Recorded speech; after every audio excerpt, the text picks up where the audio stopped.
बिस्मिल्लाहिर्रहमानिर्रहीम। अस्सलाम वालेकुम डियर स्टूडेंट्स, उम्मीद है कि आप लोग खैरियत से होंगे। आज हम डिस्कस करेंगे keywords.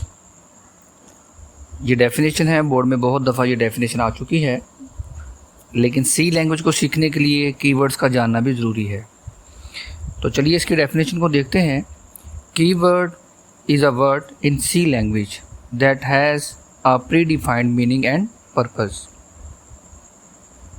The meaning and purpose of a keyword is defined by developer of the language. It cannot be changed or redefined by user.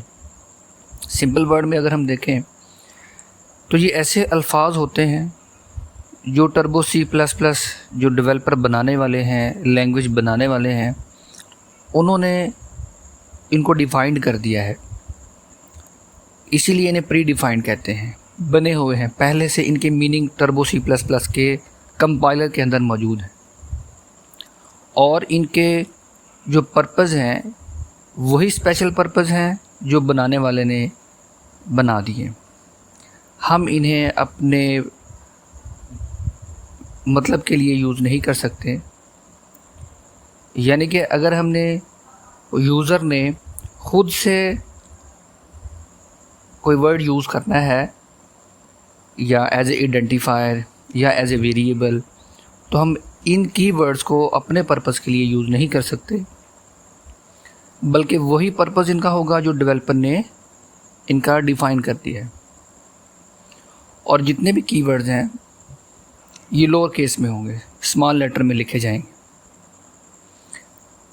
तो आपको इस चीज़ का अंदाज़ा होना चाहिए, बल्कि हम इसको पढ़ चुके हैं कि सी लैंग्वेज केस सेंसिटिव लैंग्वेज है। केस सेंसिटिव लैंग्वेज का मतलब है कि अगर जो स्मॉल लेटर हैं, लोअर केस हैं, वो लिखे हैं तो उसका मतलब और है, अगर हमने अपर लेटर लिखे हैं तो उनका मतलब और होगा। तो जो कीवर्ड्स हैं ये बाय डिफ़ॉल्ट ये इनका रूल है कि इनको लोअर केस में लिखा जाए, स्मॉल लेटर में लिखा जाए, इनको अपर लेटर में हम नहीं लिख सकते। तो कीवर्ड्स को रिजर्व वर्ड भी कहते हैं। डेफिनेशन आती है रिजर्व वर्ड क्या है या कीवर्ड्स क्या हैं, तो सेम इनकी डेफिनेशन है। और इनकी जो टोटल स्ट्रेंथ है, the total numbers of keywords is 32, यानी कि 32 हैं ये। तो इनकी लिस्ट भी आप लोग देख सकते हैं। इनकी जो लिस्ट है हमारे पास ऑटो है, ब्रेक है, केस है, CHER है, इस तरह डू है, डबल है, एल्स है, गो टू है, इफ़ है, INT है, इंटीजर मतलब लॉन्ग है, रजिस्टर है, साइंड है, साइज़ ऑफ है। इस तरह के बहुत सारे जो कीवर्ड्स, जिस तरह हमने वाइड देखा है, ये सारे के सारे कीवर्ड जो हैं ये प्रोग्रामिंग लैंग्वेज में यूज़ होते हैं और इनका जो पर्पज़ है वो डिफ़ाइंड है, प्री डिफ़ाइंड है।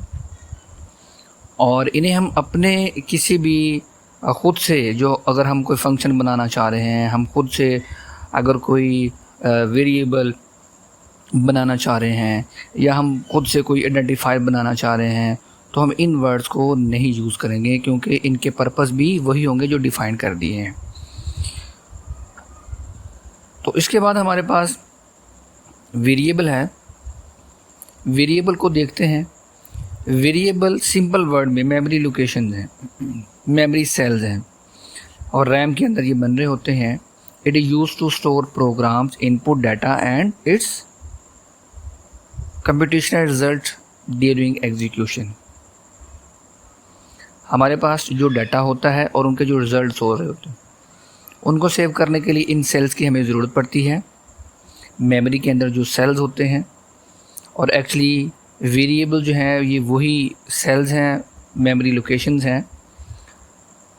The value of a variable में change during the execution of program, यानी कि जो भी हमारी वैल्यू होगी वेरिएबल और डेफिनेट क्योंकि चेंज होने वाली वैल्यू होती है, हम कहते हैं whose value can be change during execution of program. उनकी वैल्यूज़ चेंज होती है, ये बात ज़हन में रखनी है। लेकिन जो नेम वेरिएबल का है वो चेंज नहीं होता। तो मेमोरी सेल्स को हम नाम देते हैं। मेमोरी सेल्स को जो हमने नाम दे दिया, लाइक ए है, बी है, या हमने सम नाम रख दिया उनके रिज़ल्ट का, तो ये नाम तो चेंज नहीं होंगे, उनके अंदर वैल्यू कोई भी आ सकती है। 2 की जगह 4 लिख लें, 4 की जगह 5 6 लिख लें, ए की वैल्यू चेंज हो जाएगी, बी की वैल्यू चेंज हो जाएगी, जो सम है वो जो आंसर है वो चेंज हो सकता है। तो whose value can be change during execution of program, इनकी वैल्यू चेंज होगी लेकिन उनके नाम चेंज नहीं होंगे। तो वेरिएबल क्या है? Memory locations. A variable is a named memory location और मेमोरी सेल्स। और वेरिएबल जो है वो रैम के अंदर बनते हैं, और क्योंकि जो हमारी रैम की जो मेमोरी है टेम्परेरी मेमोरी है, आरजी मेमोरी है, जैसे ही एग्जीक्यूशन प्रोग्राम की हो जाती है इनकी लाइफ जो है वो ख़त्म हो जाती है। तो हमारे पास जो वेरिएबल है अकॉर्डिंग टू डायग्राम, मार्क्स यहाँ पर नेम है वेरिएबल का, और फिर इसका जो इसकी लोकेशन है, क्योंकि मेमोरी की जो सेल्स हैं उनको लोकेशन दी जाती है, उनको नाम दिया जाता है ताकि डाटा जो है वो वहाँ पर लोकेशन से सीपीयू की तरफ जा सके। सीपीयू रिक्वेस्ट करता है जब रैम से डाटा मंगवाता है तो वो सेल से मेमोरी से डाटा मंगवाता है, तो उसकी कोई ना कोई लोकेशन होती है, एड्रेस होता है, एड्रेस ऑफ वेरिएबल, और फिर जो भी उसके अंदर डाटा आ जाएगा। तो हमारे पास उसके बाद जो डेफिनेशन है वो है जी वेरिएबल डिक्लेरेशन। अब वेरिएबल डिक्लेरेशन क्या है, और इसके बाद हम देखेंगे वेरिएबल इनिशियलाइजेशन। ये अलग अलग कॉन्सेप्ट हैं, अलग अलग डेफिनेशंस हैं। तो वेरिएबल हमारे पास हमने देखा, और अब वेरिएबल की डिक्लेरेशन इसको देखते हैं। A process of specifying the variable name and its types is called variable declaration। यानी कि जो भी हमने वेरिएबल बनाना है, डेफिनेट हम खुद से ही बना रहे होते हैं, वेरिएबल के नाम हम खुद रख रहे होते हैं। अब जो वेरिएबल हमने बनाया है, वो जो वेरिएबल को हमने नाम दिया है, अब उसके अंदर किस तरह का डाटा आएगा, वो न्यूमेरिक डाटा को लेगा, वो करैक्टर डाटा को लेगा, वो स्ट्रिंग डाटा को लेगा, वो फ्लोट को लेगा, वो डबल को लेगा, यानी कि उसकी डाटा टाइप, उस वेरिएबल की डाटा टाइप को बताने का अमल, ऐसा प्रोसेस जिसमें हम ये बताते हैं कि ये वेरिएबल की डाटा टाइप क्या है। लाइक INT हम लिखते हैं मार्क्स, मार्क्स जो हैं वो इंटीजर में आएंगे। एवरेज वेरिएबल लेते हैं, हम कहते हैं जी इससे पहले हम फ्लोट लिख देते हैं, फ्लोट एवरेज, तो ये इसकी डाटा टाइप है कि पॉइंटिंग वाली वैल्यू इसमें आएगी, रिज़ल्ट पॉइंट इसमें आएंगे। उसके बाद CHAR है ग्रेड, तो ग्रेड हमेशा जो है वो करैक्टर में आते हैं, A+ है, B है, B+ है, C है, तो CHAR करैक्टर डाटा टाइप। तो हमारे पास वेरिएबल से पहले हम जो भी डाटा टाइप लिखेंगे, तो ये जो प्रोसेस होगा उसकी वेरिएबल को डाटा टाइप बताने का, इसको बोलते हैं वेरिएबल डिक्लेरेशन। और ये बताना ज़रूरी है, वेरिएबल की डिक्लेरेशन जो है ये ज़रूरी है। और वेरिएबल की जो डिक्लेरेशन है यही कंपाइलर को बताती है कि किस तरह का डाटा स्टोर होगा। तो उसके अलावा अगर हम डाटा स्टोर करेंगे तो एरर आएगा, तो यूज़र ने ये पहले बताना होता है उसको, और फिर उसी के हिसाब से जिस तरह की डाटा टाइप होती है उस तरह उस वेरिएबल को मेमोरी सेल मिलते हैं, यानी कि उनको उतनी मेमोरी मिलती है जितना हमारे पास उसकी डाटा टाइप को हमने डिक्लेयर किया है, जिस तरह हमने डिक्लेयर किया है। अब ये हमने नहीं बताना कि इंटीजर में कितनी मेमोरी चाहिए उसको, फ्लोट में कितनी मेमोरी चाहिए, करैक्टर में कितनी मेमोरी चाहिए। अब इनकी भी मेमोरी डिफाइंड है, इंटीजर लिखेंगे तो कितने बाइट मिलेंगे इसको, ये जो है अगर हम देखें तो इंटीजर में कितने इसको बाइट मिलेंगे ये कंपाइलर को पता है, फ्लोट में कितने इसको बाइट मिलेंगे, बिट मिलेंगे, ये कंपाइलर को पता है। यानी कि डाटा टाइप बताने से जो मेमोरी है वो रिज़र्व हो जाएगी, मेमोरी जो है उसको एलोकेट कर दी जाएगी, उसकी स्पेस जो है, उसकी जो कैपेसिटी है वो उसको एलोकेट कर दी जाएगी।